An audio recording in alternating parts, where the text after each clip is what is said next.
Et bonjour les loulous.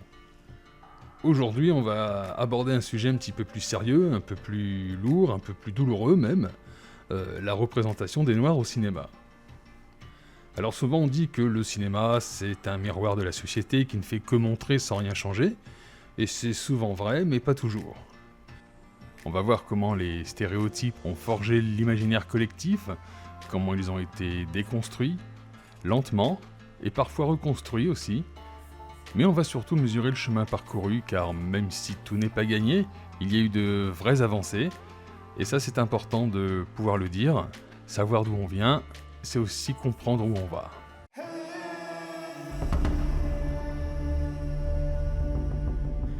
Alors on va pas tourner autour du pot. Le cinéma américain naît dans un contexte raciste, ségrégationniste, et ça se voit dès les premières grandes productions. Naissance d'une nation en 1915, film fondateur du cinéma américain, mais aussi film de propagande raciste. Il glorifie le Ku Klux Klan et représente les Noirs comme des prédateurs sexuels ou des brutes, souvent joués en blackface. Eh oui, c'est pas nouveau ce truc. En 1933, King Kong et les sauvages de Skull Island, des silhouettes dansantes, bruyantes, menaçantes, stéréotypées à l'extrême. Ces images ont durablement imprégné l'imaginaire collectif. C'est-à-dire qu'à ce stade, on n'en est pas encore à intégrer l'idée que ce sont des êtres humains. Ce n'est pas seulement une vision raciste, mais aussi une vision colonialiste. La différence entre les deux est très subtile, mais elle compte. Le colonialisme, c'est du racisme, mais avec de la condescendance en plus qui pérennise l'idée de profiter des locaux pour asseoir une domination et s'assurer une prospérité. Une sorte de racisme cynique, si vous voulez. Dans les films d'aventure, comme les premiers Tarzan, les Noirs sont des figurants muets ou des porteurs anonymes sacrifiables. Dans la version de 1937, on a cette scène assez incroyable. Un passage délicat.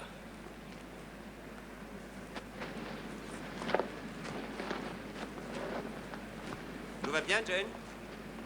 Pour le moment. Et prudent, hein.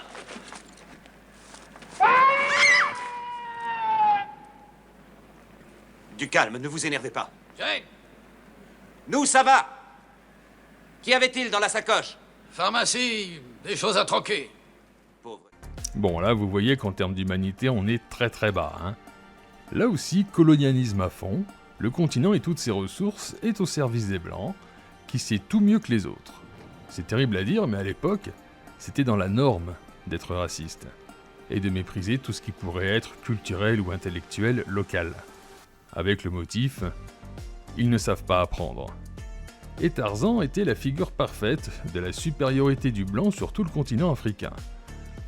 Même élevé par des singes, il était quand même le roi, et bien plus intelligent que tout le monde. Bref, on montre les Noirs comme dangereux, bêtes, primitifs et toujours interchangeables. Pas de nom, pas d'individualité, juste des fonctions. C'est le cas aussi dans les cartoons et la BD. Beaucoup pensent qu'il faut cancel tout ça, et moi je ne le pense pas. Il faut qu'on puisse s'en souvenir. C'est arrivé et c'était moche. Et c'est justement parce que c'était moche qu'on ne doit jamais l'oublier.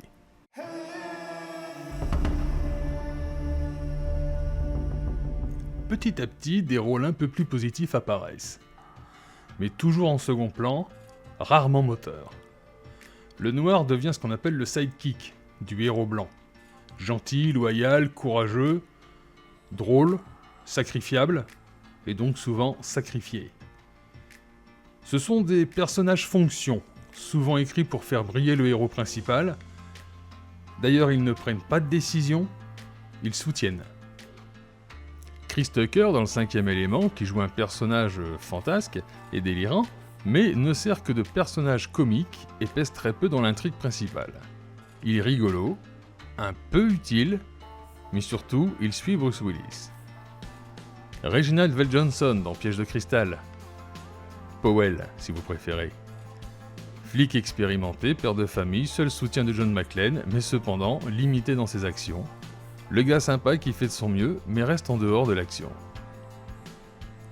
Ving Rhames, dans la série Mission Impossible, le technicien qui sert de source d'information pour le héros, rarement sur le terrain, invente des gadgets mais ne s'en sert pas, c'est le héros qui s'en sert.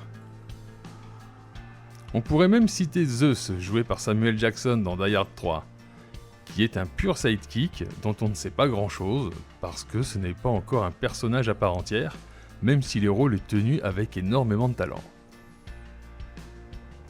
Reste Darwin dans X-Men First Class, un des rares mutants noirs qui, de par ses pouvoirs, ne peut juste pas mourir, mais qui meurt quand même à la première occasion finalement. Même quand le film n'est pas véritablement raciste, puisque le racisme est le sujet principal de la saga X-Men, il y a quand même encore ce genre de truc. Le message implicite, le noir peut être cool, mais pas indispensable. Il peut être aimé, mais ne peut pas être central. Il est sacrifiable, donc on le sacrifie.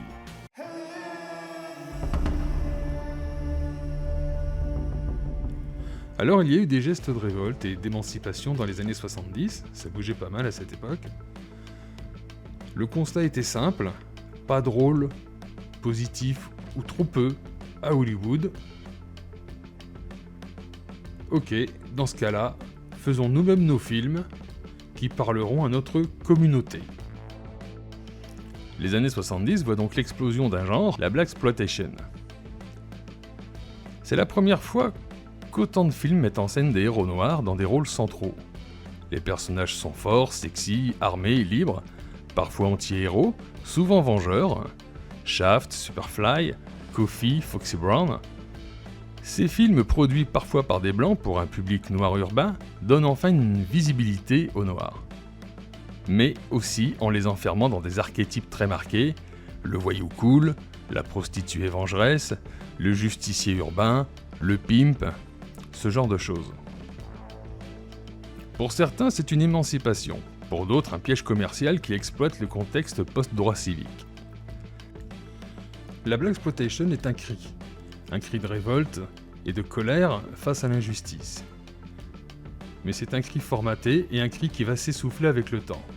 Cependant, il aura quand même l'immense avantage de faire comprendre qu'il y a de la place dans le cinéma pour les Noirs, et pas seulement sur des postes de comédiens, mais aussi pour des réalisateurs, des scénaristes. Et même si le mouvement va s'essouffler, il marquera durablement les générations à venir. Ce genre aura un vrai impact sur la pop culture. Tarantino s'en inspirera pour Jackie Brown, qui en est l'exemple le plus fort, mais il faudra attendre encore les années 80-90 pour voir des acteurs noirs en tête d'affiche de grand public, sans posture radicale ou cliché.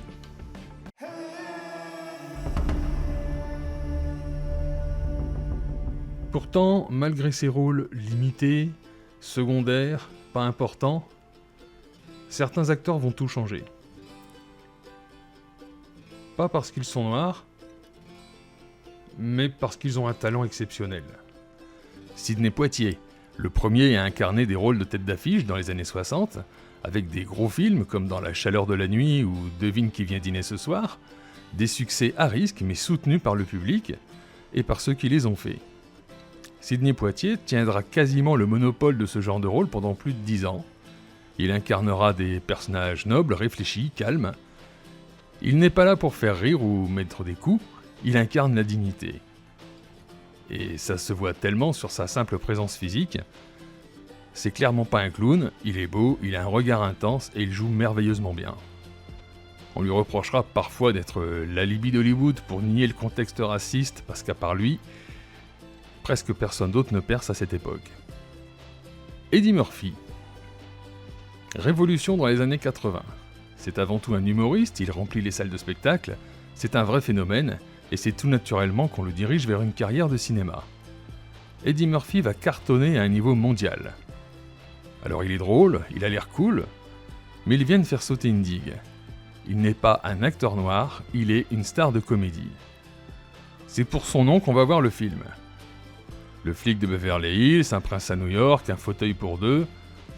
Il y a des personnages racistes dans ces films, mais clairement la honte a changé de camp.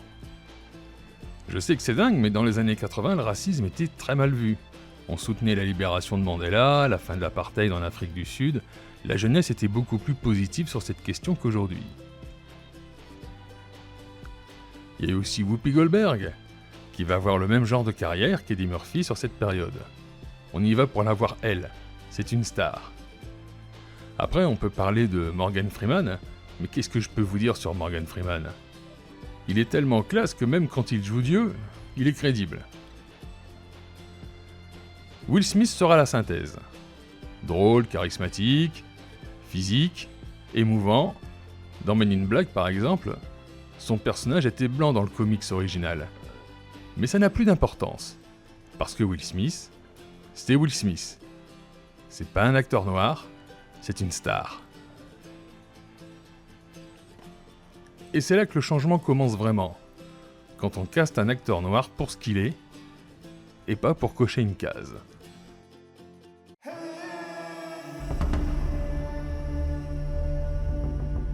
Mais ce serait naïf de penser que tout est réglé. Il y a eu des retours en arrière, des dérapages, et des résistances bien réelles. John Boyega, dans la 3e trilogie Star Wars, a provoqué une vague de haine, rien qu'en voyant la bande-annonce, mais il ne faut pas penser que la question du racisme est résolue en Occident, mais là encore moins en Asie. Dans les affiches chinoises du film, John Boyega est clairement rétréci, voire parfois effacé, pour ne pas heurter le public local. Ce n'est pas un cas isolé, la même chose a été faite pour le film Dune. Les Chinois ne sont pas à l'aise sur cette question. C'est discret, mais c'est réel. Même en 2024, certains films sont boycottés ou attaqués pour leur casting trop diversifié. Et puis il y a eu la polémique autour de Ariel, la petite sirène, qui était noire. Comme si un personnage fictif ne pouvait pas changer de couleur. Depuis quand un personnage imaginaire dont la nature même n'existe pas devrait être blanc ?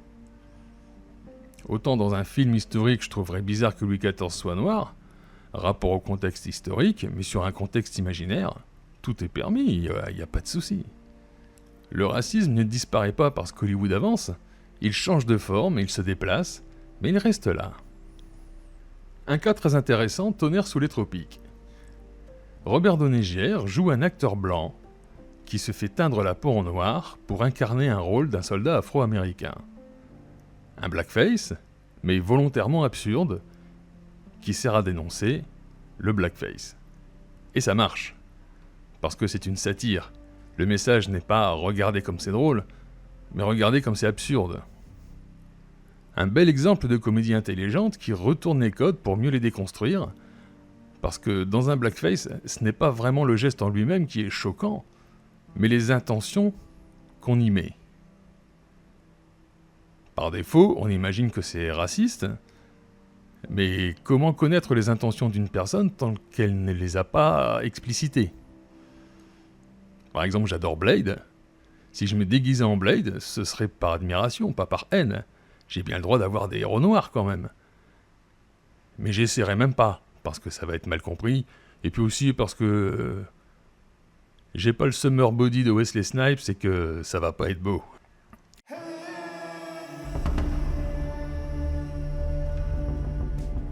Aujourd'hui, ce qui change, c'est qu'un acteur noir peut porter un film, en être le sujet, en être la star, et pas l'accessoire. Denzel Washington, Viola Davis, Chadwick Boseman, Daniel Kaluuya, Zendaya, Jonathan Majors. Ce ne sont pas des acteurs noirs, ce sont juste des stars. Black Panther a été un tournant majeur. Pas parce que le casting est noir, encore heureux puisque l'action se passe sur le continent africain, mais parce qu'on lui a donné les mêmes moyens, le même sérieux et le même respect qu'aux autres personnages Marvel. Et le public a répondu présent. On a encore du chemin à faire, parce qu'il y a toujours du chemin à faire. Mais on avance. Et cette évolution, elle est portée par le talent, pas par la pitié, ou pour cocher une case d'un quelconque quota. Et ça, c'est important.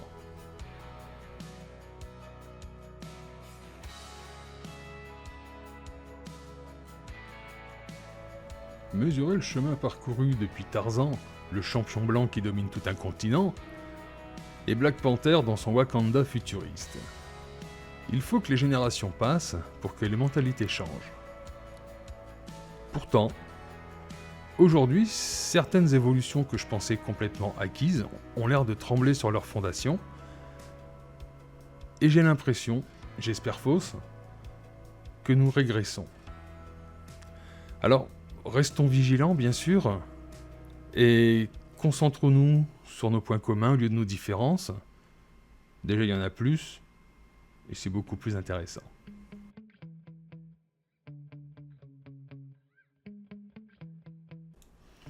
Voilà, c'est tout ce que je pouvais vous dire pour l'instant. Likez, abonnez-vous, commentez surtout, parce qu'il y a matière à débat. On pourra peut-être poursuivre cette vidéo sur un stream, tous ensemble. Ensuite, on est une chaîne cinéma, donc on parle de films. Des fois, on aborde aussi des sujets pas faciles, mais on reste une chaîne cinéma quoi qu'il arrive. Pour les abonnés que j'avais un petit peu teasé, on va sans doute avoir une petite série qui va débarquer une fois par mois, qui va s'appeler Contrat ouvert. Les amateurs des lames de feu l'attendaient. Donc, je vous avais un petit peu teasé, mais voilà, c'est fait, on y est. Et on va essayer de tenir le rythme. Et puis en attendant, amusez-vous bien, profitez du beau temps et on fait bisous. À bientôt.